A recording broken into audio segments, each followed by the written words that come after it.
So you were a part of something that I feel never really gets covered, and that's the Fat Joe Cuban Link paperwork situation, right? I want to give the people a thorough step-by-step explanation about what happened there. Did you meet Cuban first and this happened, or did like you started talking to him after the whole paperwork first got posted on his page? Or all right, so the first person that I ever seen with the paperwork or seen that piece of paper was Star. From Star, I seen it on Cuban's Instagram. I hit Cuban Links up. Right, because Star had posted it briefly during a live, and then he posted it to his community page too. Yeah. And that's where Cuban had posted it from after that. So I wanted to do a story on it. I wanted to get to the bottom of it. And I said, the only way to get to the bottom is I'm going to go to Cuban Links but at the same time, I was saying, I can't go to Cuban Links because he got a dislike for Joe already. And they got like drama. I hit Cuban Links up. Cuban Links was like, all right, nah, we can meet up. We can talk about it, whatever. And that's where you see the video where we link up and do the joint. Cuban Links. That's where you guys are fishing or by the water? Fishing. Yeah, fishing. By the water fishing. He got the robe on like mafioso. Yeah, that's that time.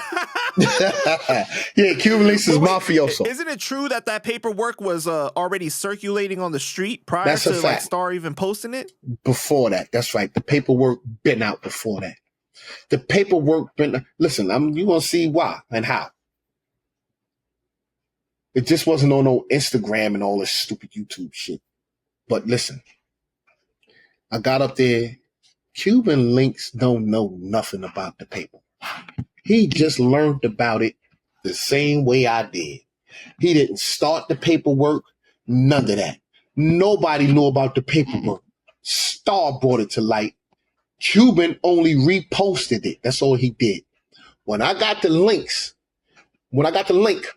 he was already in touch with the nephew of the guy who the paperwork came through. We spoke to him. Cuban Link said, yo, you take it from here. And that's when I took it from there. Link didn't know nothing. Link was calling me, asking me about, is it real? Is it fake? Yo, what's up with it? Yo, what's up, Ten? He was asking me. Link didn't know. And he like, yeah, they blaming me for it. Wait, but didn't he get the paper? Didn't someone give him that paperwork prior to Star posting it? Because I thought that he had said something like he had been given it, but he held on to it. He didn't post it. Oh, I don't know about that. I know that he didn't know nothing. He didn't know nothing about as far as the realness of it, if it was true, if it was false or nothing. He didn't know, and he didn't start it. You know what I'm saying? So he was just riding off of, I'm going to tell you about stories about fact. If you look at the interview with me and him, you will see that when it came to the paperwork talk, he couldn't answer nothing. He didn't know. He didn't know shit. So we went into like his story, went into the terror squad and all that. But with just him, nah, he didn't know. So I took the paperwork. I read it over. I went to the courts, right? And I went there with the paperwork. People say that the paperwork looks fake. In your opinion, at that time, did it look fake to you? The paperwork is not fake. Somebody did it, but they did something with it. People saying it looked fake. They don't know. You know what I'm gonna do? When I find this, send it to me after. I'm gonna send it to you. Yeah, you could use that. Yeah. Because this is when I went down to the precinct. I went to the courts. They sent me that. I went to the courts in the Bronx to where the paperwork started and it said all that. They sent me down to the federal building because they said that's the only way I'm going to be able to get any information. So when I went to the courts in the Bronx, I ain't had no ties with Fat Joe, no nothing with Pistol Pete, nobody. I'm just doing my due diligence as a content creator. And I wanted to get to the truth of it because people was trying to slander Cuban Links. yo, fake paperwork and all this other shit, right? So I went down there. I gave the courts the paperwork. They went into the system. The lady couldn't find nothing. She called her supervisor. She came. She went through it. She told me 4 cases Fat Joe had, which was 2 was a drug case and 2 are sealed that you can't even see.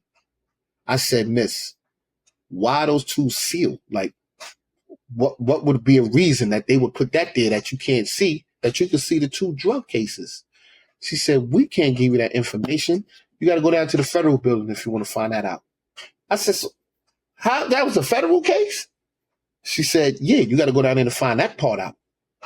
I went down there. They said, we can't give you that information because you don't have no credentials showing. Because when I went up there, I told them that I worked with Fat Joe and that the rest of the paperwork that I needed it and some client shit I said. I was recording the video. I went down there. They didn't give me nothing. Yeah, they didn't give me nothing, right? So then I went and got in touch. Like I said, the nephew was already in touch with Links. Links gave me the nephew. I'm going back and forth with the nephew. I wound up getting in touch with a brother named Mikey. Mikey just came home after serving 30 years plus. Mikey said, yo, I'm the one that sent the paperwork out from jail a minute ago. I said, yeah? He said, yeah, I'm the one. Now, Mikey is a known drug dealer, a multimillionaire, owned restaurants and all kind of stuff. He's known. He know who Pistol Pete is, Fat Joe, they know who he is. He said, I'm the one that did the paperwork. And he said, when I was up north, when I was in the feds, the guy who had the paperwork, the guy who they talking about in there about Fat Joe, that's my man. And I told him when I get out, I'm going to push it. He didn't want me to push it. And I did it anyway. And I'm here. Come meet up with me. I said, where you at? In the Bronx. I went to the Bronx, went to his crib. Went up in the crib. It's a couch in there and a TV. I said, these niggas set me up. I'm on paranoid on point up there. Somebody knocked at the door. Now I'm really saying, oh, this is really a setup. He go to the door, I go to the door with him. Long story short. Are you strapped up? Nah, I ain't strapped. I ain't thinking nothing. When he opened the door, old head named Indio, who was a rat hunter, because they both rat hunters. He's a rat hunter. That's the dude that I knew from when I was a kid up north. He see me, oh, yo, what up, bro? Yo, this is my man right here. Boom, boom, boom. We started talking. He was like, yo, he a solid dude, this and that, whatever. We started kicking it. Indio was like, yeah, the paperwork is real. Mikey said the paperwork is real. I said, so if it's real, how can you prove it? I said, because I already went to the courts and everything. There's nothing on it. There's nothing there. He said, well, you got to talk to the other dude who had it, whose name is on there. I said, all right, boom, I need to get in touch with him. Got in touch with him. I did a whole video with him where he called in from the feds. And we had a conversation. And he broke down the whole thing with the paperwork. He said, Fat Joe never wrote a statement against me. He never told on me. Nothing in no transcripts, nothing with Fat Joe in there. I know who Fat Joe is. He know who I am, but I don't know him. Like, I was hustling. I had beef with dudes over there before. He like, the stuff that's in that paperwork did happen, but that's not my paperwork. So I said, what do you mean by that? He said, that was inside of my paperwork. When I went through it, somebody put that in there because it wasn't part of nothing in there. When you go through my transcript, it's not part of anything. And that's when I said, what the fuck is this? Where this came from? Like somebody was trying to say like, yo, this dude told on you. This is the one who told on you. He said, but if he would have told on me, he would have been part of the witnesses and whatever. They got some shit in the feds where you will get to know who are all the people that told on you, whatever. He said, I went to trial. Nothing ever came up with him. So I asked him, do you think Fat Joe told on you? He said, no. do you think that's real? Being that the shit was in your shit? He says, if it's real, it'll be part of my works. That's not part of my works.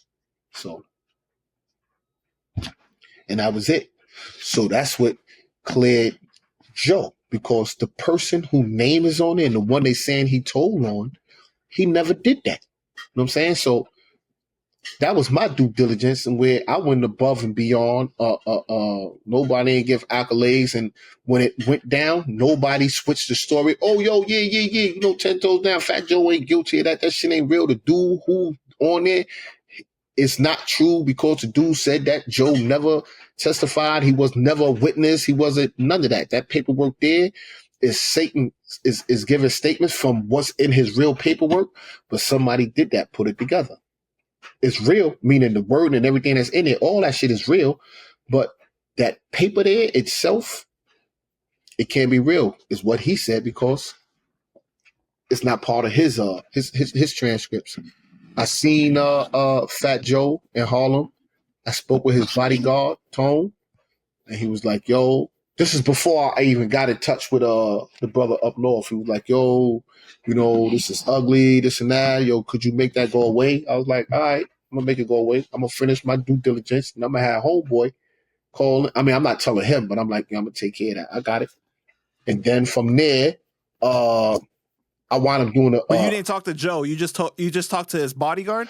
Yeah, I just spoke to him because Joe was doing the interview. He was doing the interview with the Rough Riders. That was the outside joint. Got you. So my man is cool with all of them, with Joe and all them dudes. So my man just had us talk outside. We was just kicking it and shit. And everything was good. It wasn't no animosity and nothing. And then I wound up doing the interview with Pistol Pete.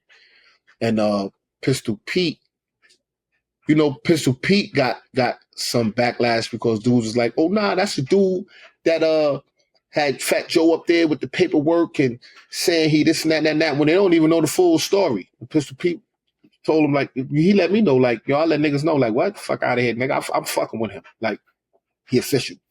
But he said, nah, that's not it. I fucked with him. That's it. If I fuck with him, y'all fall back. Like, because they didn't like the fact that, because they was trying to make it seem like I'm with Cuban Link, and I started like the whole paperwork party shit, and this, once people got that story, they ran with it and they held on to it. But when I put the truth out there, nobody want to run with the truth and the facts of what I put out there and how I went through the whole joint and how I got the dude to come and just tell the whole deal of what really happened in reference to his case. That's the same thing with you got a rapper out there, right, who told. I don't get into it. I know he told. I got the paperwork on him. This is facts paperwork. You got a two of them. I got their shit. You got DJs out there who told. I know they did. I got the paperwork. I know the facts on it. I think things look better anyway. I should have had these shits on. We might have to do this whole interview over. These shits look cool on me right here. These shits look cool as shit. I had them big dumbass glasses and you ain't say shit. All right, so nobody cares about the truth when the lie's more entertaining. Yes, and that's what they was running with, that lie. So I put the truth out there. You know what I'm saying? And that was it. And they kept running with it. So that's why I know when it comes to this internet thing, and people be giving stories about stuff, once they hear something bad and they want to run with it, they're going to just take it and just start adding shit to it. Even like with me, I say one thing, people take something and they add on to it, and I answer that add-on, they like, oh, it must be true. Look, he answered the add-on. No, I'm just telling you, this motherfucker adding on and shit. This shit ain't real. He making stuff up behind it, and they just keep going and going and going. And me, I don't care about the snowball effect. I accept anything. I don't care. Call me whatever you want, say what you want. But this is the deal. I bet you any amount of money, you can't find one person in prison, in the streets, nowhere, that can say anything bad in reference to me, Shaft. No 10 toes, Shaft. Anything gay about me, anything being loose, like, well, nah, I see him talking too fast. anything about me doing something in disaccord with my manhood. Never told on nobody. I never had to sneak thief nobody, nothing. They're going to be like, that dude worked out, went back to the house. He always was cooking on some fly, kept his head nice and fucking with the bitches. That's it. I'm known for the women in prison. I'm fucking. So you never found out anything about those 2 other cases that were sealed? Nah. It's sealed. You can't get it. Can't get it. He sealed it.